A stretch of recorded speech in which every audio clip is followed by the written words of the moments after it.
EVM এ tape মারা, যে phone নিয়ে গেছে সে টেপ মারেনি তো। বজ্র আটুনি ফসকা গেরো কে সিঙ্গম টিঙ্গম কিসব নিয়ে এসছে। সিংহামের মুখোমুখি হলে কিছু বলবেন? গাছে কাঁঠাল গোপে তেল, রাখাল খায় পাকাবে। এই নির্বাচনের পর সমস্ত কিছু ক্লিয়ার হয়ে যাবে, দুধ কা দুধ পানি কা পানি। ভবিষ্যতের লক্ষ্য কি? আমরা দলের সেই কর্মী যারা পদে নয় বিপদে আছি। তৃণমূলে যোগ দেওয়ার পর তিনি হয়ে গিয়েছেন স্টার প্রচারক, অর্থাৎ তারকা প্রচারক। আর সেই তারকা প্রচারক হিসেবে রাজ্যের এক প্রান্ত থেকে আরেক প্রান্তে ঘুরে বেরিয়েছেন সদ্য তৃণমূল নেতা হওয়া প্রতিকুর রহমান। আর সেই প্রতিকুর রহমান এবার গ্রামে গঞ্জে রয়েছেন। ভোটে তিনি প্রার্থী হননি, কিন্তু কী করছেন প্রতিকুর? একেবারে ডায়মন্ড হারবারের একাধিক বিধানসভা কেন্দ্রে পুনর্নির্বাচনের দিন আমরা প্রতিকুরের এলাকাতে এসেই আচমকা পেয়ে গিয়েছি প্রতিকুর রহমান। প্রতিকুর খুব ব্যস্ত, আপনি দেখছি গলায় গামছা। এই গলায় গামছা কেন? একটু ঘামটাম বেশি হচ্ছে, মানে বেশি মন টন খারাপ হয়েছে? এতে নিজের ঘাম মোছানোর জন্য যত না রেখেছি, তাতে 4 তারিখের পরে আরও অনেকের ঘাম মোছাতে হবে, তো চোখের জল মোছাতে হবে, সেজন্য গামছাটা অ্যাপ্রোপ্রিয়েট। এই চোখের জল মুছবে, অনেকে বলছেন যে আপনারই নাকি চোখের জল মুছতে হবে, আপনি তৃণমূলে যোগ দিয়েছেন ভুল সময়, যখন পরিবর্তন আনার সম্ভাবনা তৈরি হয়েছে। দেখুন, আশায় মরে চাষা, গাছে কাঁঠাল গোপে তেল, রাখাল খায় পাকাবে। এখন বেলের সিজন না, গাছে কাঁঠাল আছে বটে, অনেকের গোপ নেই, গোপে তেল দিয়ে বসে আছে। দেখা যাবে 4 তারিখের পরে। প্রতিকুর এই আসনে আপনি লোকসভা নির্বাচনে প্রার্থী হলেন, যদি এগোই আমরা, আপনি লোকসভা আসন নির্বাচনে আপনি প্রার্থী হলেন, এখানে আপনি দৌড়ে দাপিয়ে বেড়ালেন, অভিষেক বন্দ্যোপাধ্যায়ের বিরুদ্ধে আপনি লড়লেন এবং সেই লড়াই আমরা দেখেছি। ঠিক তারপরে অভিষেক বন্দ্যোপাধ্যায়ের এই সমস্ত এলাকাতে ডায়মন্ড হারবার আসন, মগরাহাট পশ্চিমে পুনর্নির্বাচন হচ্ছে, কিন্তু তার কারণ হিসেবে উঠে আসছে বারবার ইভিএমে টেপ মারা।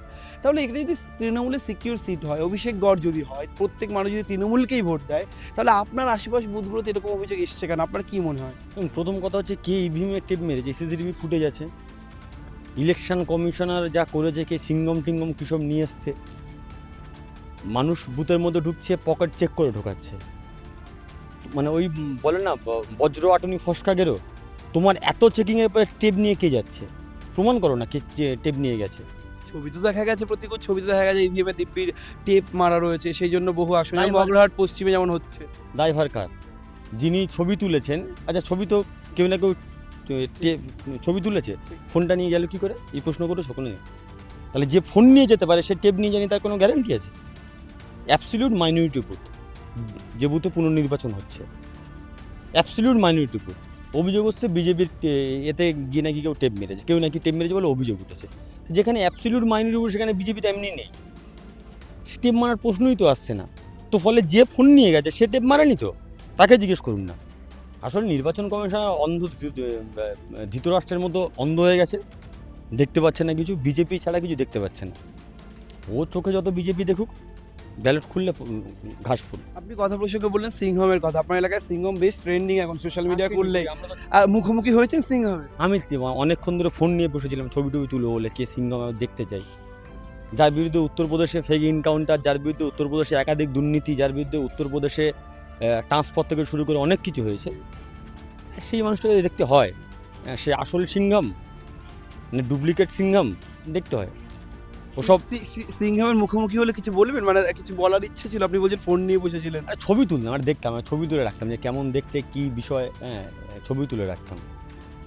শুনুন, ওরকম মানে সিকিউরিটি নিয়ে ঘুরে সিঙ্গম টিঙ্গম হওয়া যায়। আলটিমেটলি সিঙ্গম আসার পরেও আজকের দিনে ডায়মন্ড হাওয়া পুনর্নির্বাচন হচ্ছে, গোটা দিন ফলতাতে পড়েছিল।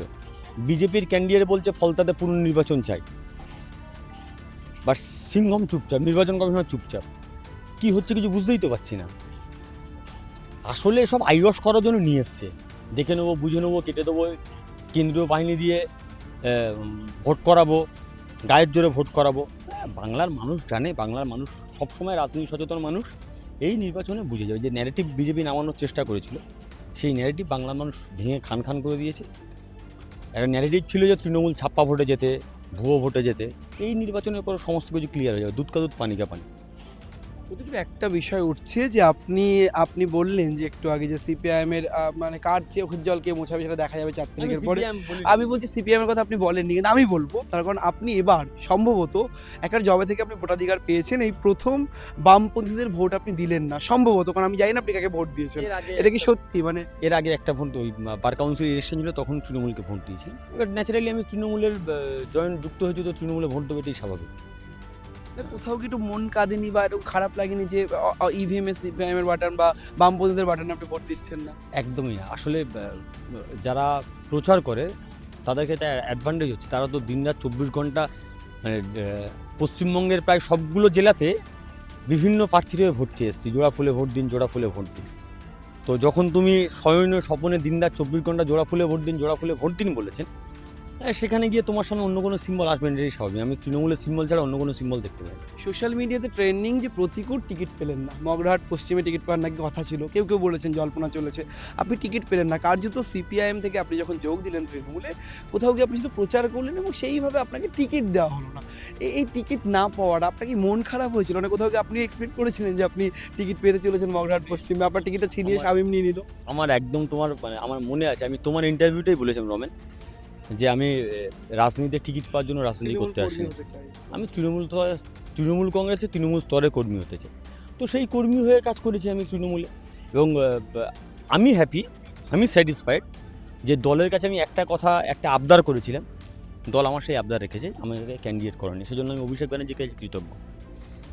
আর বিরোধীরা কী বলছে, সিপিএম কী বলছে, তাতে কিছু যায় আসে না। কারণ প্রথম দিন যখন তৃণমূলে জয়েন করেছিলাম, কে বলেছিল 25 কোটি টাকা পেয়েছি, 3টে ফ্ল্যাট পেয়েছি, নিউ টাউনের মতো জায়গায় ফ্ল্যাট পেয়েছি। পাননি, কিছুই পাননি, মানে 25 কোটি টাকা, 3টে ফ্ল্যাট, কিছু পাননি। তারপরে বললো রাজ্যসভার এমপি হব বলে তৃণমূলে গেছি, রাজ্যসভাটা যখন হলো না, বললো তাহলে তৃণমূল টিকিট পাবে। কখনো মগরাহাট পশ্চিম, কখনো ভাঙড়, বিভিন্ন জায়গায় লুটকিয়েছে, সেটাও যখন হতে পারলো না, মাথা চুলকে এখন বলছে অন্য কোনো পদের জন্য গেছে। আমরা দলের সেই কর্মী যারা পদে নয় বিপদে আছে। তৃণমূল, আপনি একেবারে আমার শেষ প্রশ্ন, তৃণমূল কংগ্রেস নাকি ক্ষমতায় আসবে না বলে একাধিক এক্সিট বুথ পরিশ্রমিককে দেখা গিয়েছে। 2021-এ বলা হয়েছিল তৃণমূল কম আসন পাবে, কিন্তু বিজেপি আসবে এরকম বলা হয়নি কোনো বুথ পরিশ্রমিককে। এবার একটা সম্ভাবনা তৈরি হয়েছে। আপনার কি মনে হয়, কারণ আপনি বহুদিন ধরে রাজনীতি করছেন, আপনি জানেন, আপনি এলাকার মাটি বোঝেন, আপনি আপনার এলাকা দেখছেন, আপনার কি মনে হয় 4 তারিখে ফলাফলটি কী হতে পারে? দেখুন, সমস্ত বুথ ফেরত সমীক্ষা, এবং অনেক সমীক্ষা দেখলাম নিচে লেখা যে এআই দিয়ে করেছে, এআই দিয়েও অনেক সমীক্ষা করেছে। তো ফলে এআই দিয়ে যদি মানুষের মন বোঝা যেত, তাহলে তো সব জিনিস হয়ে যেত।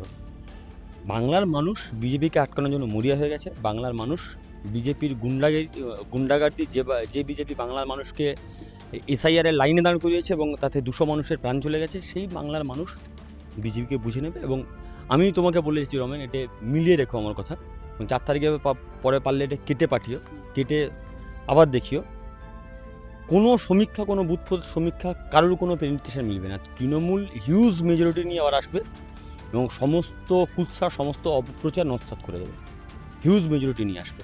এবং চতুর্থবারের জন্য মুখ্যমন্ত্রী মমতা ব্যানার্জি হবে, কেউ আটকে রাখতে পারবে না। আগামীর লক্ষ্য কি, যেতে যেতে আগামীর লক্ষ্য কি? তৃণমূল করা এবং তৃণমূলের সঙ্গে থাকা, কি লক্ষ্য আপনার অ্যাকচুয়ালি? টিকিট পান নিয়ে বিধায়ক হবেন না, পরবর্তীকালে কি ভাবছেন নিজের জন্য, ভবিষ্যতের লক্ষ্য কি? কিছুই না, তৃণমূল স্তরেই কাজ করে যাবে। দেখো, তলায় অসংখ্য কর্মী আছে। আমরা হচ্ছে মানে যারা রাজনীতি করি, আমরা যারা সিরিয়াসলি রাজনীতি করি, আমরা হচ্ছে ভালোবাসার ভুখা।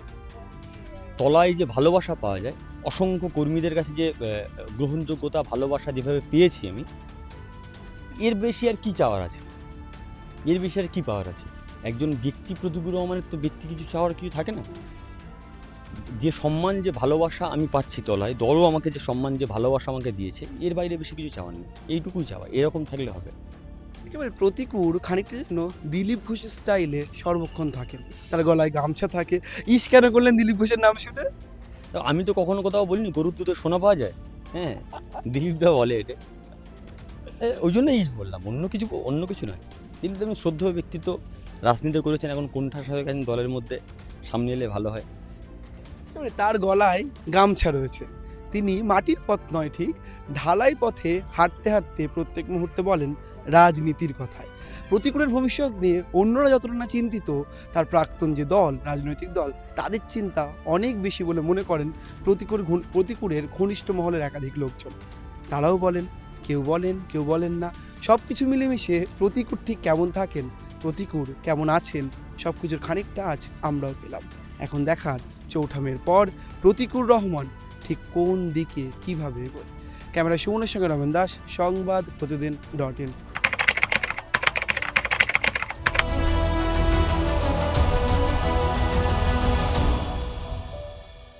এবারে ভাই ভোটের লড়াই এই এখানেই দেখবো।